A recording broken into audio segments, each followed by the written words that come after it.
Welcome everyone back to another episode of The Future is Female on Blaze Radio, blazeradioonline.com. I'm your host, Gabby Ducharme, joined as always by my legendary co-host, Nicole Pinter. Nicole, how are you doing on this fine Thursday morning when we're recording this episode? Doing pretty well. It's getting slightly warmer in Chicago, not a lot. Thinking of those in Texas more so. We're very lucky, but doing all things considered, doing pretty well. How about you, Gabby? All things considered, I'm doing pretty well too. Woke up in a little bit of a funk this morning, but got some inspiration from some outside sources and feeling better. And of course, keeping people in Texas in my prayers and stuff, and looking for ways that I can help from pretty far away, like donations, things like that.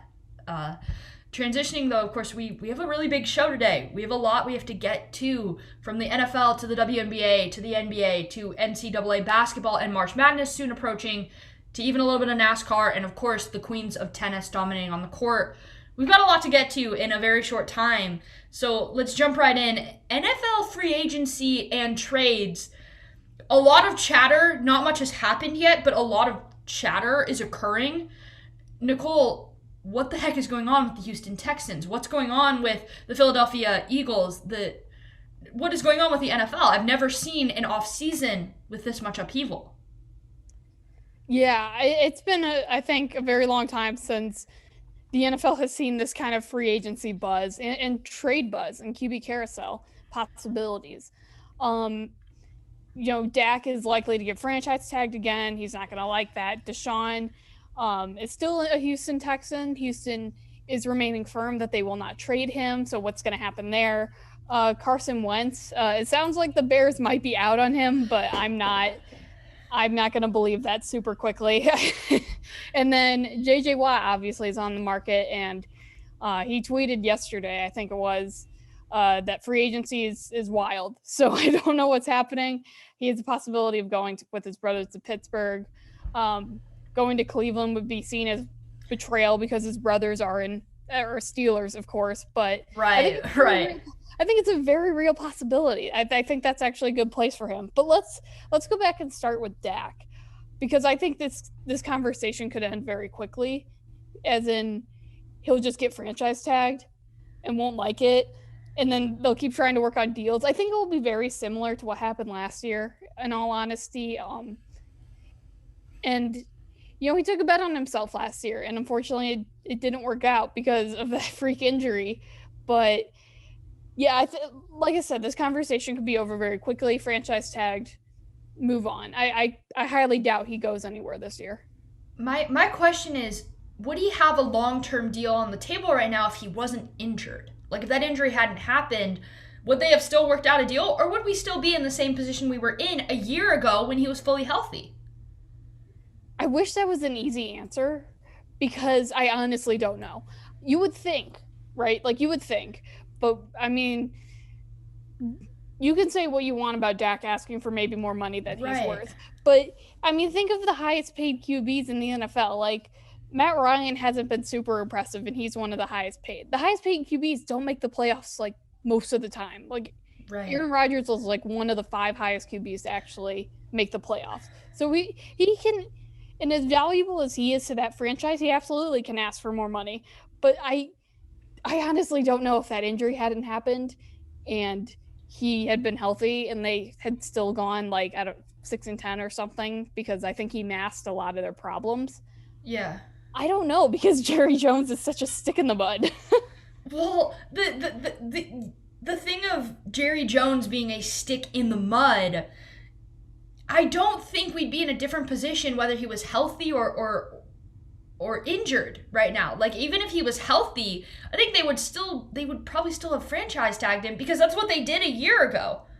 They didn't have any reason to believe that he wasn't going to be healthy this coming year, like in 2020, and they still franchise tagged him. I don't see like an injury really changing that. I guess it hasn't helped the situation at all, and I feel so bad for him. But even in the franchise tag, I think I saw the other day he's going to make like $38 million if he gets franchise tagged. Not bad. Not bad at all.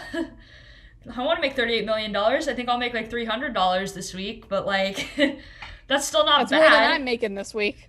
Oh, there you go. Yeah, we he's gonna make more money this year than like me and my children will probably make in like multiple generations. But it's professional sports. What are you gonna do, right? I mean, you look at someone like Dak. At least he has a team that he's on right now. Deshaun Watson is on a team that he doesn't want to be on. Is he gonna get traded? With Houston holding as firm as they are, I could see him just holding out for a season. I think that's actually the most likely possibility at this point. Um, I mean, they're not even listening to the Panthers offering like 3 first-round picks and Christian McCaffrey. Like that is a bogus offer, and they're not even listening to it. Um, and maybe it's because of his no trade clause and he doesn't want to go there, but I I don't know. It sure seems like they won't. It's sure, and it's certainly a problem in Houston. Not the greatest franchise to be a part of at the moment. Clearly, a lot of problems going on down there. But It feels like it feels like the easiest conclusion is just to like sit at a table and like talk it out. But like they're not gonna do that. Or like sit in a virtual Zoom room like we do and like talk it out. But like I feel like the media is like the mom like asking, so like what are you gonna do? How are you gonna solve it? And the Houston Texans ownership and Deshaun Watson are like middle schoolers that just like they don't want to budge. Neither of them wants to budge because they're just so stubborn. Like the ownership I think is even worse than like Deshaun Watson is, but that's just me. Like I feel like it's just super immature on the side of the ownership to not like hear out Deshaun Watson and what he wants. That's just me. We'll see if it actually pans out. But so nothing happens to Deshaun Watson. His old teammate though, JJ Watt, there's a lot of talk that he could end up in Pittsburgh with his brothers. There's a lot of talk he could end up at the rival. Nicole, where would you want to see him end up?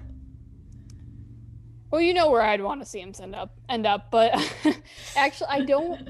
So he wants to go to a contender, and I don't think Pittsburgh is a contender. As long as Ben Roethlisberger is their quarterback, Pittsburgh is not a contender. So I don't think he'd want to go there for a ring. And maybe his brothers are enough of a draw that, maybe it seems like Roethlisberger, if he won't retire this year or will go anywhere this year, then maybe at least next year it will happen. Right. But I really think he'd be a good fit in Cleveland. He doesn't have to be the main guy. He can just be a really good player on a really good team that are absolutely contenders for the foreseeable future. The dynamic with JJ Watt, it's so interesting because he's like I think this is his first time really truly testing the waters in free agency, and he's like a decade into his career. I feel like it's like I don't know, players I think like relish being free agents sometimes. Sometimes they just absolutely love the feeling of like everybody being at their beck and call. And that's where JJ Watt is right now. So I guess time will only tell if he actually ends up a Cleveland Brown. If he ends up a Brown, Lord knows what will happen with that team. Baker Mayfield, Odell Beckham Jr., and JJ Watt all in the same locker room. I'm praying for all of their teammates. I really, really am. Because all three of them are very big personalities. The biggest wild card out of all of these trade opportunities and free agents is probably Carson Wentz. Because nobody wants to take on Carson Wentz's contract. Does he actually find a home outside of Philadelphia? I think he will, and I think it's because at some point. Sorry about that. That was my alarm. Because at some point, I think they're going to have to take Indy's offer unless someone else comes in with a bigger offer. But it sounds like they're doing right by Carson Wentz, and he wants to be with Frank Reich. And rightly so, because he made him look really good in 2017, and it'd be a good fit. But he was statistically the worst quarterback last year. Like, worse than Trubisky. So he knows what he's getting in Wentz, and was 1 year, because I've heard he's a locker room, he doesn't listen. It goes in 1 year out the other. He's kind of uncoachable. does Reich want to deal with that again? Because it sort of seems like maybe not. And the Bears have put the most out there, and he doesn't want to go to the Bears. And frankly, I don't blame him because, and the Bears shouldn't want him either.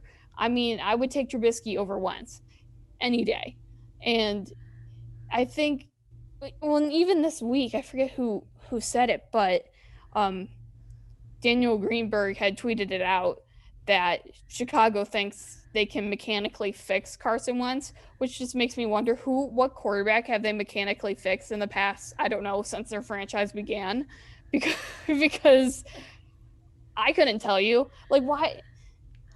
Get off your high horse. Who quarterback have you rehabilitated into being somewhat good? You haven't. And my other thing is like Carson Wentz. He's not a rookie. Like, he's not 22. He's been in the league for a hot minute. After a while, that's as good as it's going to get. It was like Tim Tebow with like his weird throwing motion. It was only going to get so good, guys. Like, by the time he was like 27 or 28, you were like, okay, this is who he is. It's the same thing with Carson Wentz. His throwing motion is what it is at this point. I think there's tweaks and adjustments that you can make in the offseason, but trying to rebuild an arm that has been throwing the exact same way for probably 15 plus years, that includes through the NFL, like through a good portion of their NFL career and their college career, I don't see how you successfully rebuild that. You have to literally retrain muscles that are so ingrained in their muscle memory, it feels almost impossible to do so. So I understand why the Bears have never been able to do it, because it's hard to do it. It's really hard to do it. Who knows? Maybe they'll work miracles though, right?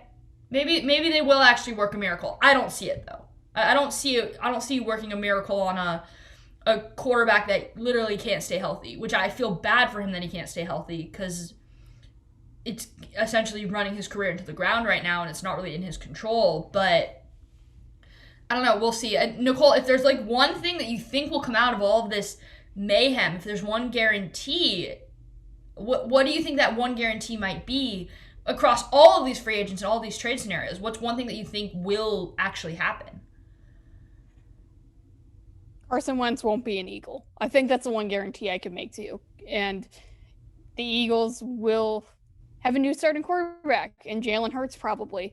And we'll talk about this closer we get to the draft. Don't be surprised if the Eagles draft a quarterback. They absolutely will. They have a 6th overall pick. Now, this is a lot what I was saying with the Lions last year, and they didn't end up doing it. But I don't know. Just Carson Wentz won't be an Eagle. It's the best guarantee I can give you. That's the best guarantee she can give on the side of football. Transitioning, though, from one sport that's in the offseason to another sport that's literally in the throes of it right now. Tennis, the Australian Open, 2 icons in sports history. Naomi Osaka and Serena Williams played against one another last night, and it was absolute artistry on television as one generation was battling against the other. Nicole, what were your thoughts when you were watching the matchup between the 23-year-old and like the icon 40-something year old? It was, for a match that ended in straight sets, it was a really good match. And, I mean, dude, Osaka's serve, like, she double faulted 7 or 8 times, but when she got it in, there was almost nothing you could do about it. It was insane. The angles on her backhand were incredible. Again, there are just shots in tennis that there's nothing you can do about it. And she hit a lot of those shots yesterday. I mean, like I said, her angles on her backhand, she would get Serena exactly where she wanted her. And there was, Serena wasn't moving as well as she had in this tournament. I mean, she definitely played better against Halep, but Osaka is 10-0 in the final 3 rounds of any Grand Slam event. That's crazy. She will be the big favorite going into the finals.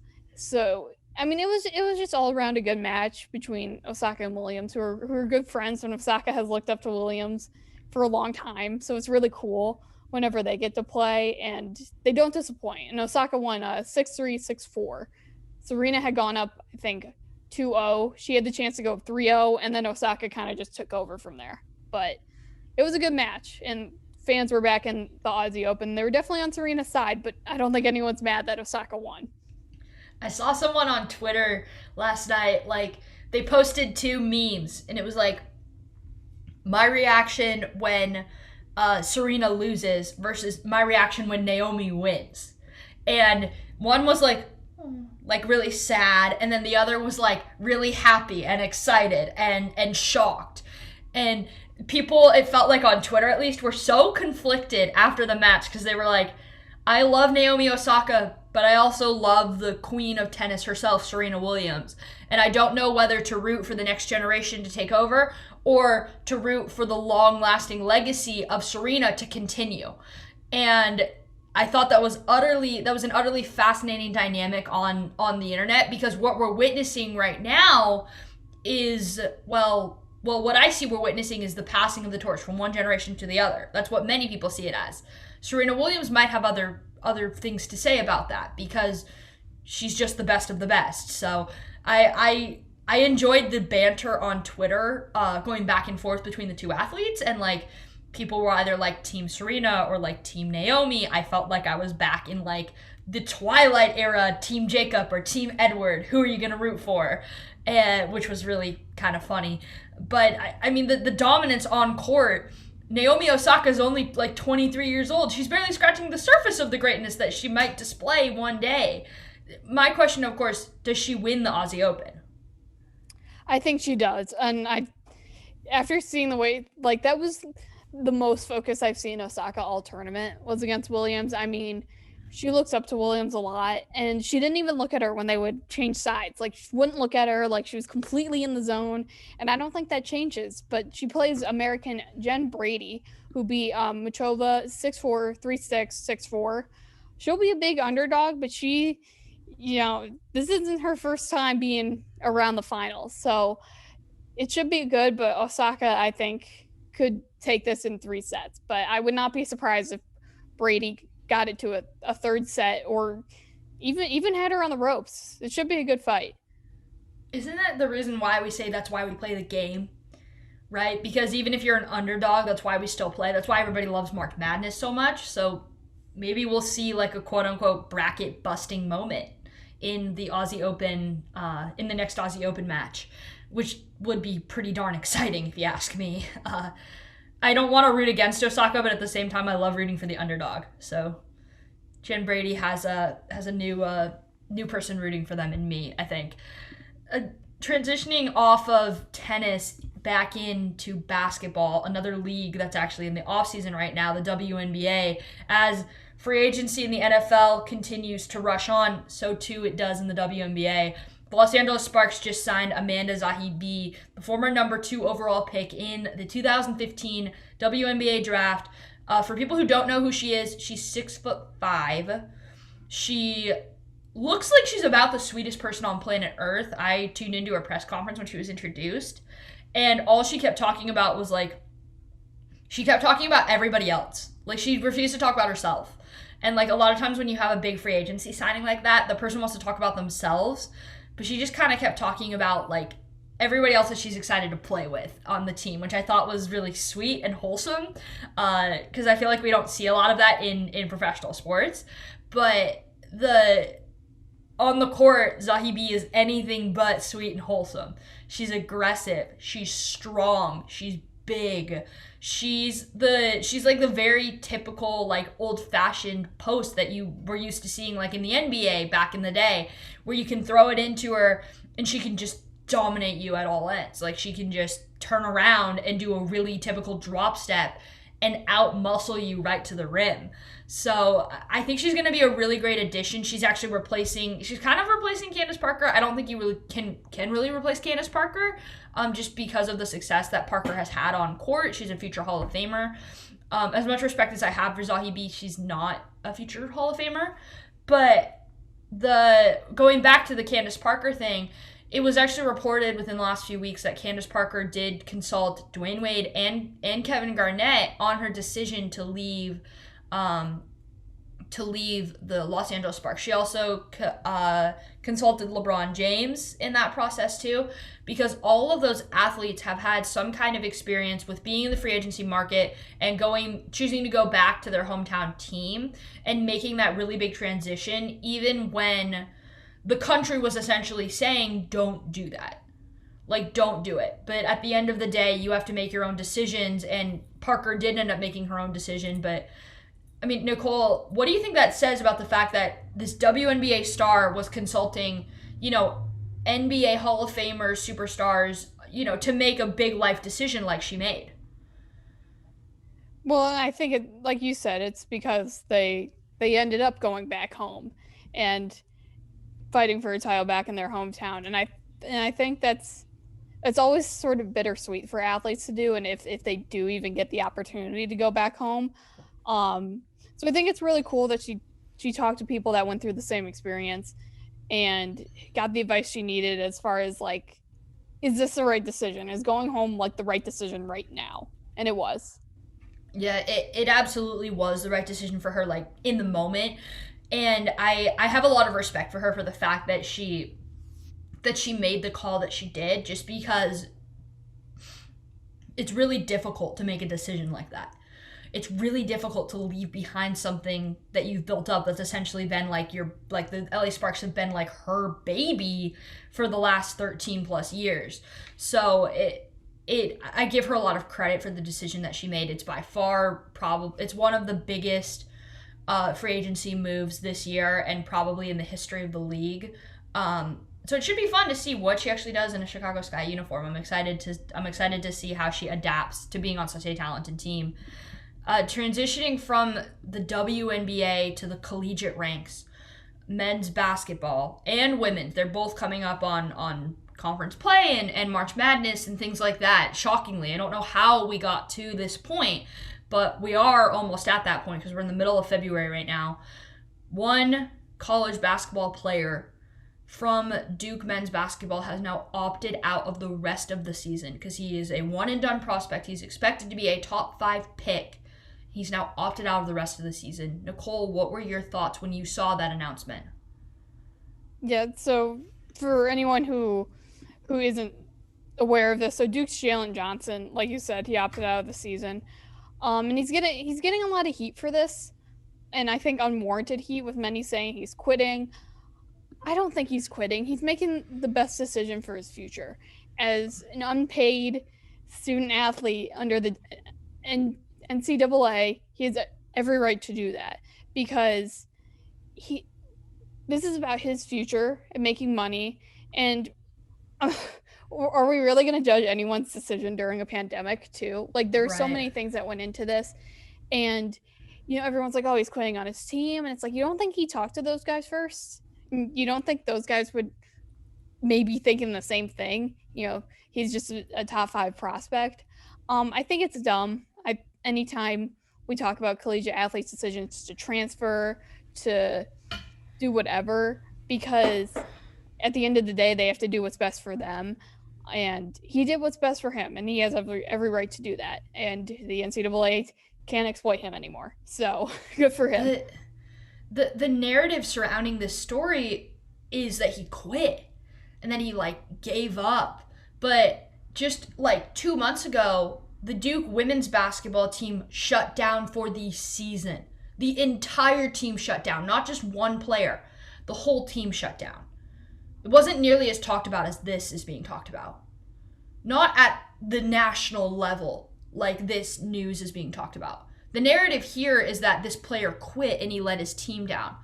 The narrative with the Duke women's team stopping their entire season was they're doing the right thing for the team. They're doing the right thing for all the players on the team because of the issues they've had with COVID-19. But when you go over to the men's side, at the exact same institution, the narrative is that he's quitting and giving up. The dichotomy between the two, to me, is a little bit ridiculous. Why is it that an athlete on one end who's about to make millions upon millions of dollars, essentially stopping playing college basketball 3 weeks earlier than he would have originally, because let's be real, I don't think this Duke Blue Devil team is even going to the tournament. Like, why is it that him stopping 2 weeks earlier than he originally would have is considered quitting and letting the team down and considered immature, but then the entire Duke women's team shutting down for the season is not quite nearly as talked about, and it's considered like the right decision for basketball. These are two entities at the exact same institution, seen in completely different lights.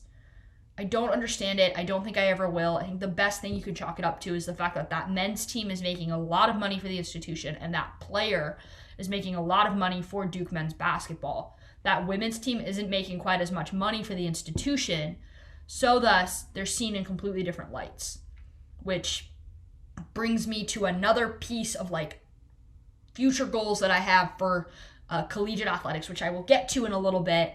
But yeah, Jalen Johnson, go make your money. Go be in the NBA. Go just like tell it like it is. Thank you for being honest about it too and not stringing people along, right? Transitioning from college basketball to professional ranks once again, NASCAR is in full swing. Nicole, break it down for us. What's going on? Well, the season started with the Daytona 500, and actually Glendale resident Michael McDowell won the 500. This is his first Cup Series win.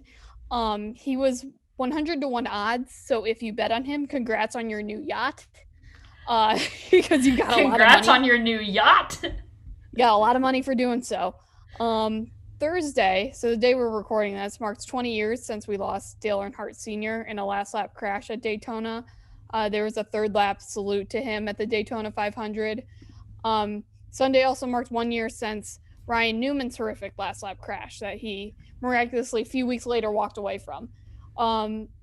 This shows how safety in the sport has come such a long way, but still has a ways to go. Dale Earnhardt Sr. is, you'd say, I've heard people, they look at the crash and they say, oh, it doesn't even look that bad. Like, it's not like Sunday's Fireball or anything.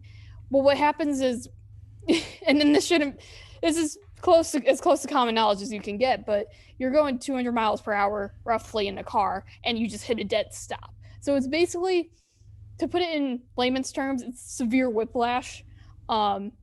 Basically your head and your neck are no longer connected. And it shows how far we've come in the sport with safety as far as keeping everyone, in their car, safe, head still, and, his seatbelt was like shredded. And it's really sad. If you haven't watched The Intimidator by Ryan McGee, E60, I highly recommend it because his crash wasn't like a first and last sort of a thing.